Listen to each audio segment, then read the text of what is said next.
Alright guys, welcome back to my comic book haul. Okay, first things first is I wanted to just give a description of what my name is on YouTube. And the two things that I put into one word is Wolverine as Weapon X, which is one of my favorite characters. And the other thing is from the Final Fantasy series, Final Fantasy VIII, and we have Squall here. So Weapon X Squall, two of my favorite heroes, one in comics, one in video games. This is a game that I spent probably hundreds of hours playing and mastering when I was really young and had the time to do it. I don't really play video games anymore, especially because they don't really make any really good JRPG turn-based, but I did play most of the Final Fantasy series all the way through and beating them. Still some of my most favorite games some of my favorite video games of all time. Now, where I got the idea for putting two names together was a long time ago, right after I graduated high school. I was reading Marilyn Manson's book, I think it's called Long Road Out of Hell, and how he came up with his gimmick for his name, which was putting something beautiful and something ugly together and putting it into one name, and then that's what represented him. So I took kind of the opposite approach to that. I put two of my favorite things together and made my name from there, and I've had that nickname for years, and also email.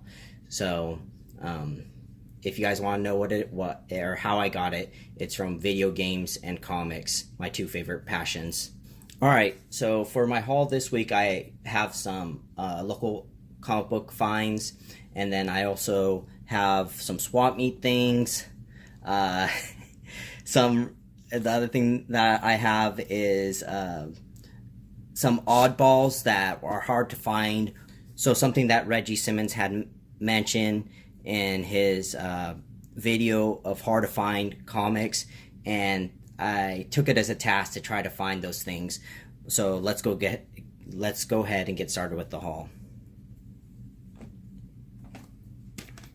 Alright, so this is from my local comic book shop. I thought I'd pick this up.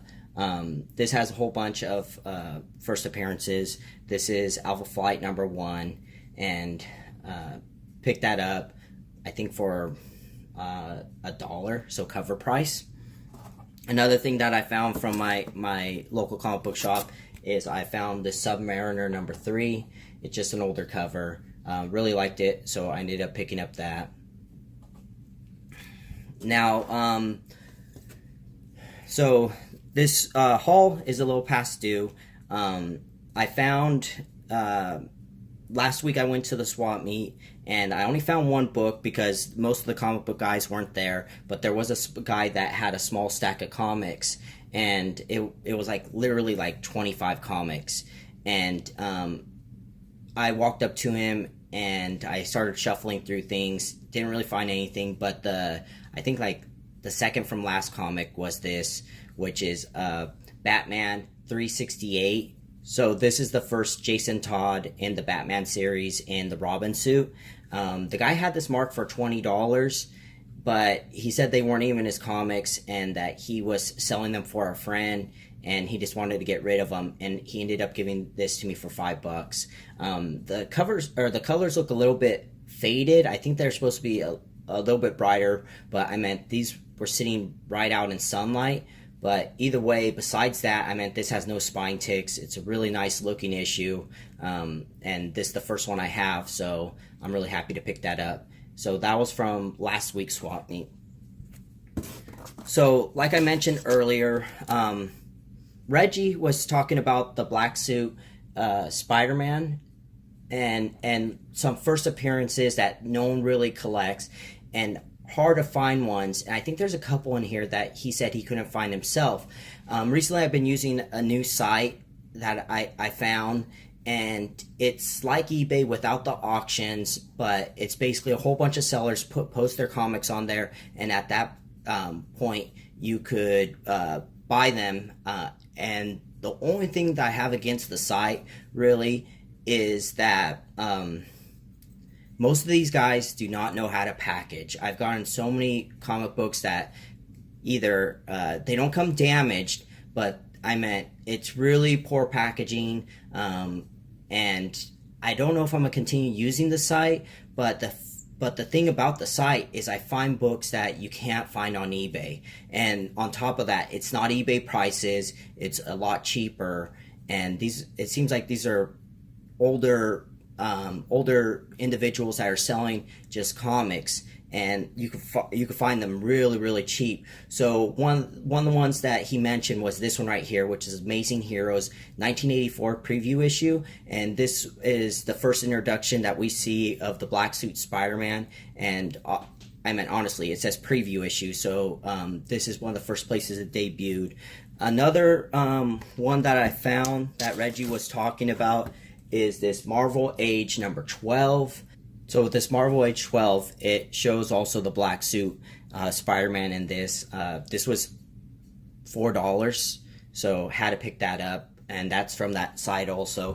But one of the harder ones to find, and this was a little bit more expensive, and this is the Comic Book Reader from 1983, number 215, and this is, it almost looks like a preview magazine. I meant this is all newspaper print, but this also shows the black suit Spider-Man, and this is one of the ones that Reggie said that he was trying to find. And like I said, on this site, I found all these things, and this is probably the most expensive thing that I have out of all these comics that I recently got. And in order to get that comic, the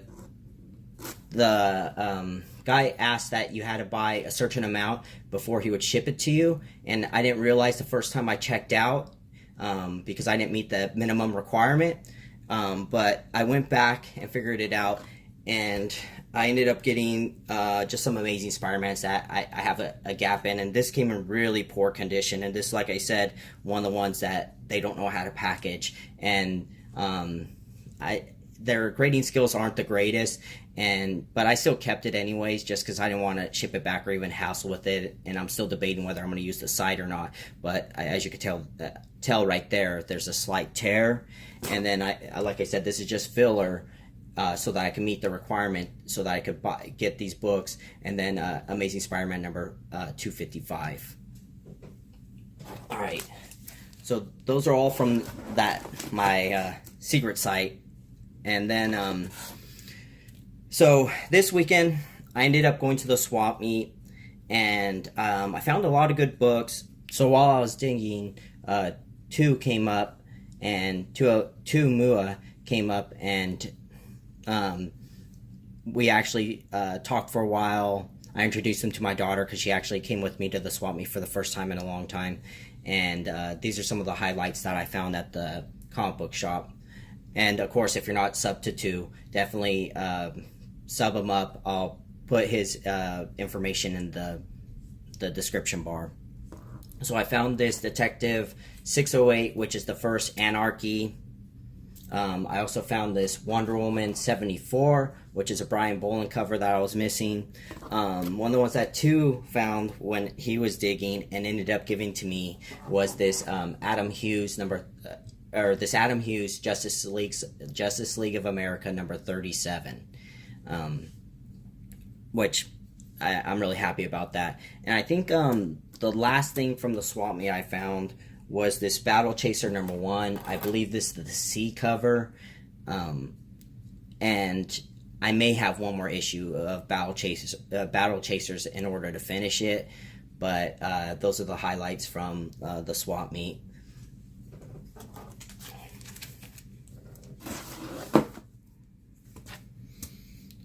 So while I was there at the swap meet, Tou said that he had went to a yard sale this morning, and a guy had been selling a whole bunch of comics, and I asked him if there was anything good, and he said that it was a lot of 90s stuff.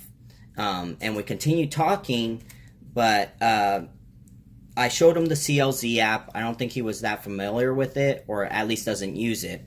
And I was showing him my wish list of comics that I was looking for. And it was really funny. He actually said that he had seen one of my comics I wanted on my wish list over at that yard sale. So he told me the directions, and I went over there, and one of the first things that I found was this Green Lantern number 50. So what this is it's a actually glow in the dark cover, and you could actually feel where that is. So that's really cool. But the big significance of this is in this issue is the death of Kilowog and Sinestro. This is also the first appearance of Hal Jordan as Parallax, and then the first appearance of Kyle Rayner as the new Green Lantern. Really cool. Another issue that I found at that yard sale was this Homage Studio swimsuit special, and this is basically a whole bunch of pinups with ladies. There's Adam Hughes' work. So this has a whole bunch of artists. Adam Hughes is among one of them that does pinups of a whole bunch of superheroes. But pick that up, and this is actually a Jim Lee cover. So recently I just started collecting these, and I found a small batch over there was these Danger Girls. So I found Danger Girl number 1, which of course is a Campbell book. Number 2, and this is just the standard cover. Number 3, and I believe this is the 3rd cover, which I don't have, and number 5. So I'm getting really close to finishing this set, and then I can finally read it, so that should be interesting. Another thing that I found was something that on the CBSI forums they had talked about, was that there's going to be a new Dave Bautista movie, and in that movie they're going to be making pulling the information for body bags. And body bags, so I think the title of the series is of the movie, I'm sorry, is going to be called Dogtown. But the storyline that they're pulling it from, which I found, and this is pretty crazy, but I got this Body Bags Father's Day. This is the storyline that it's supposed to be taking, and what they're saying that they're going to do is try to make a Deadpool-ish movie with the style of humor and everything else. And this is a graphic novel of it, so it's volume 1 of this series. I read it. It's very 90s. It's a little out there, but I could see where they're going with the story. But also, I ended up picking all this stuff up that I'm showing right now for $1.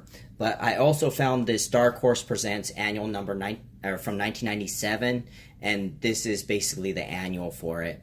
The funny part about this series was I was going to buy it about 3 weeks ago before the news hit, and then the week after I was going to buy it, they announced the body bags, and I had it all in my cart, and I didn't pull the trigger. But it looks like I'm going to be slowly finding these, and I found them for $1. I can't beat that. And like I said, I got the chance of reading the whole entire the first 4 issues in the Father's Day for body bags. So look forward to that. Now, another, this is going to be a whole bunch of J. Scott Campbell stuff that I found at that guy's. I found this Gamora swimsuit special. This is actually a graphic novel. I just ended up picking up this. I believe I have all the single issues of this, but this is another J. Scott Campbell that he only did the cover for this volume of Gen 13. And then here we go with all the Gen 13s I found. So Gen 13 7, 19,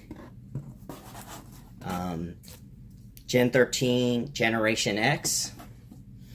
Yeah, hold on, I'll hold that off. Gen 13 number 10, number 0, number 25.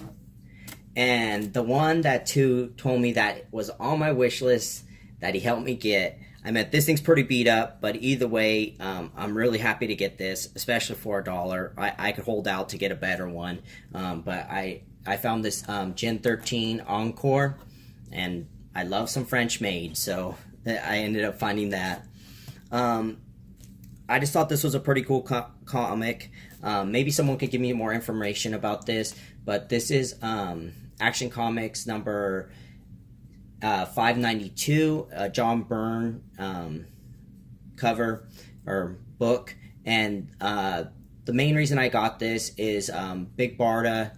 So they're planning to do a New Gods movie.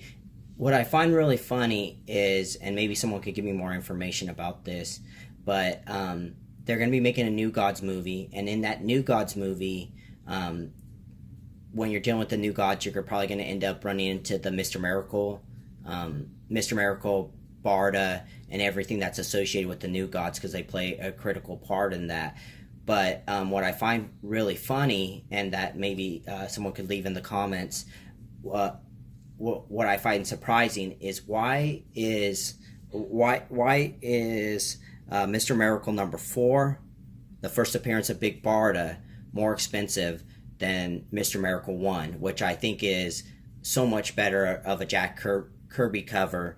I really don't know. I don't know if they've announced that she's going to be a main character and that book is going higher, but I ended up picking this up just because of the Big Barda cover.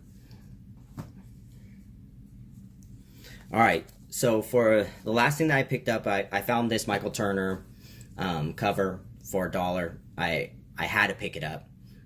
Just a nice waterfall cover, since I'm a huge Turner fan. So now we're going to get into a little bit of weird stuff. I know that most people just show comic books on here, but maybe you'll be interested in this also. Alright, so I found a couple of comic books that I'm a huge fan of this series of Neo Genesis of Evangelion. I watched this when I was probably like in 8th grade. It kind of blew my mind at that time. It was really well done. Different kind of anime that I'd never seen before.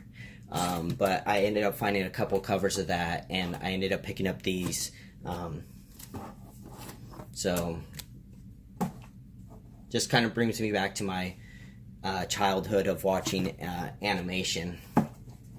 So I found those. But the thing that I was really impressed with that I found, and all these books are still from that yard sale where everything was $1. Now, one of my favorite series that I watched when I was younger was this Battle Angel Alita. Now, I'm going to go on a little rant here. So, this is a really great anime. I don't know if you've ever watched it, and this is actually a manga. It's a collected series of the first graphic novel of that, or actually this is not the first one. The guy didn't have the first one, so this is the second volume, and I'm going to go through just the ones I got and continue to tell the story. But I ended up getting Battle Angel Killing Angel, Battle Angel of Victory, Battle Angel Redemption, Battle Angel Death, Battle Angel Chaos, Battle Angel Fallen Angel, and then Battle Angel Ascension. Battle Angel Ascension. Now, the thing that I want to say about this series is when I originally watched the anime, it was really like a heart-filled story. And here's where the rant part comes in.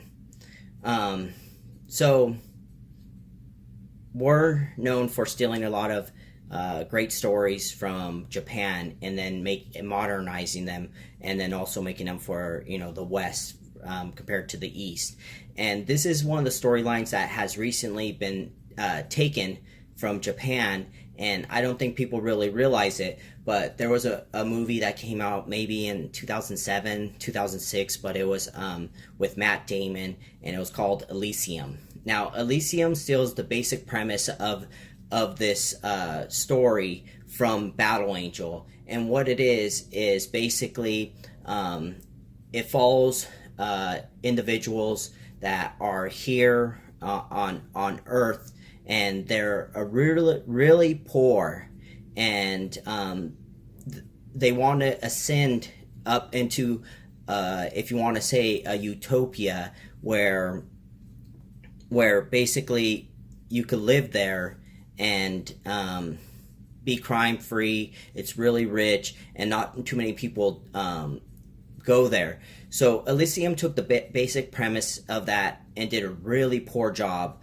of what the potentials of this series could be. This basically follows a young cyborg that gets recreated, that fell from the heaven. I think in the anime they call it something different from the manga, but it basically follows her and her quest to get up to the heaven, at least the first part. In the anime, what ends up happening is that you get the first two parts of the story, and then it kind of ends like a Shakespearean play, and it ends with a tragedy. I don't want to give it away, but if you're interested in it, definitely go out and seek the anime. But if you really want an in-depth story, which, like I said, I didn't get the first volume of it, definitely go get Battle Angel Alita, and I think it's called Rusted Angel was the first one, so I'll probably end up buying that off of Amazon. I got all these graphic novels for $1 each. I could not pass them up. I don't really collect manga, but this just brought me back to my childhood, and I had to pick them up for $1.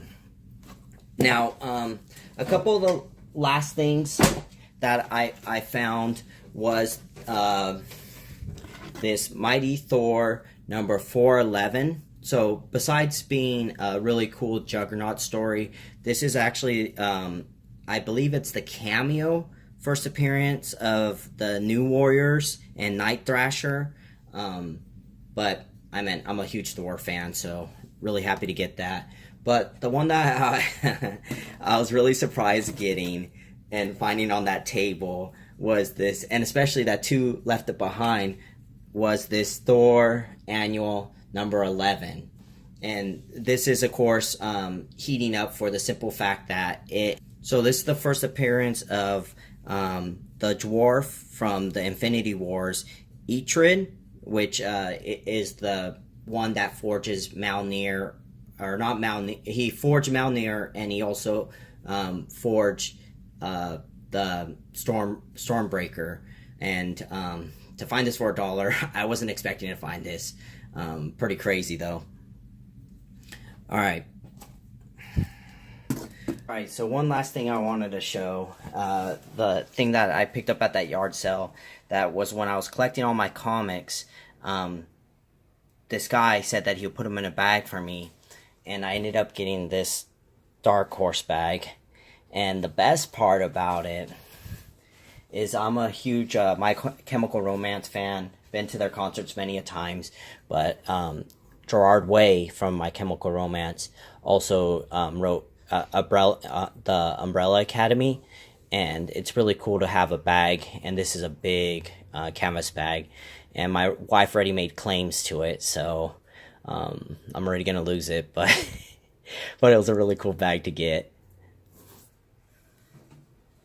So for the next one, I'll just put this up here, and then I'll tell the story. So I got home from going to the swap meet, and then hitting up that yard sale that Tou said that he had found a whole bunch of stuff. Now, one of my good friends at work said that he was driving around, and that he had seen a yard sale that said that they were selling comics, and he said that there was tons of comics out there and that I should check it out. And to be honest, I thought it was going to be really, either 90s stuff or things that I already have. So I drove over there to go take a look, and these are some of the things I found. I've never seen this before. So this is the Pit Ash Can, and I believe for issue number 3, the cover for issue 3, which is kind of weird because I don't normally they do ash cans, or at least that I know of how they do ash cans now, is to basically introduce a new title and just let you get a preview in a black and white sense of a story that you may be interested in that you could pre-order. And they used to hand out these ash cans for free to the retailer, and then he would just hand them out, and hopefully, you know, someone would add this to their pool list. I'm a huge fan of Pitt from the 90s. I meant Del Keown's artwork is phenomenal. And to get some line work for him, even better. Never seen this thing before. Really surprised that I found it. And the craziest part about this is this lady was just trying to get rid of everything. So all the comics were for 50 cents. And I have something really crazy to show at the very end that I ended up getting. And I can't believe she sold it to me, but I ended up getting it. But some of the things that I found was that I found this Super Babe spoof comics Adam Hughes cover. I don't even know anything about these. I just know that they're making fun of either DC heroes or something else. Never really seen too many people show this. At least the videos I've watched. I'm pretty sure someone has at their time. Another comic that I found was this Deathstroke number 15, or Deathstroke and the Terminator number 15. And this is the first appearance of Rose Wilson, which is Deathstroke's daughter. And I ended up finding a second one, and for 50 cents, I had to pick it up. Another fun one that I found was the Sensational She-Hulk number 52. I believe this is the only Adam Hughes cover from that he had done. Haven't seen this in the wild, but I just recently started, going to swap meets again and yard sales to try to find some books, and I can't thank Tou enough. Because we've been finding quite a bit of stuff recently. I also picked up the Uncanny X-Men number 200, and what this is the trial of Magneto. I know that it's pretty significant. I actually haven't read this, but ended up picking up that. Another cover that I found for 50 cents was this Uncanny X-Men 257, and this is a Jim Lee cover. This is actually Psylocke as Lady Mandarin, so didn't have this, ended up picking that up. But one of the first eye-catching things besides the ash can that I found was this Mike Mignola Hellboy Seed of Destruction number 2. I really wish he had more of these. I started collecting Hellboy in single issues a long time ago, but I missed probably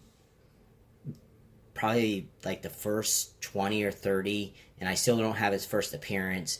But this is an awesome cover by Mike Mignola.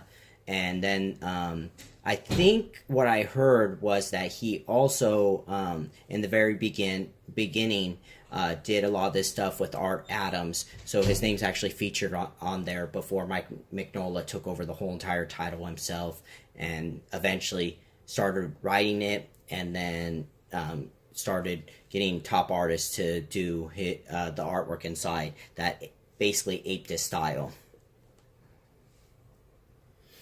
Alright, so I'm going to just leave it here with this comic showing, and I'll probably add a picture of the small story I was telling, or going to tell right now. But the very last thing that I ended up picking up from this lady, she had all these long boxes, and I had been talking to her back and forth for a little while, and I asked her if she was selling her collection or if it was her husband's collection. There was numerous older comics in there. I didn't have tons of time to dig, but she said that it was from a store closing, and that this stuff had been sitting for 10 to 15 years in storage, and this was the first time she was bringing it out and having a sale, and there had been quite a lot of people going in and out. And one of the things that I found, which I find really funny, is I found a classic spinner rack. Now, classic spinner racks are hard to find, first of all, and they go really pricey. I think that they start anywhere from like $250 to up to $1,000 depending on what it is.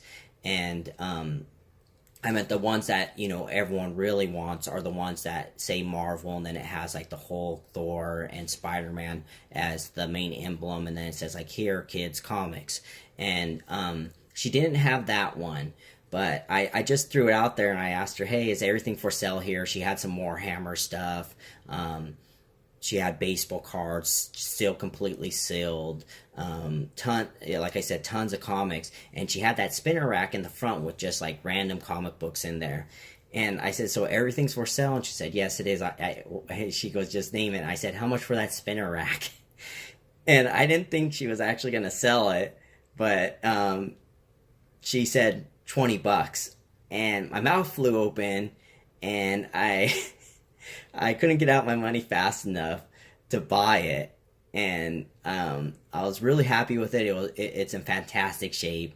I'm probably gonna spot weld a couple of little a little bit of the wire racks. I think there's maybe like 3 or 4 that I have to spot weld to fix it, and then I'll repaint it. But I got myself a spinner rack. That is it for this week. Thank you guys. I know this was a really long haul, but pretty crazy weekend. You guys have a good one. Until next time.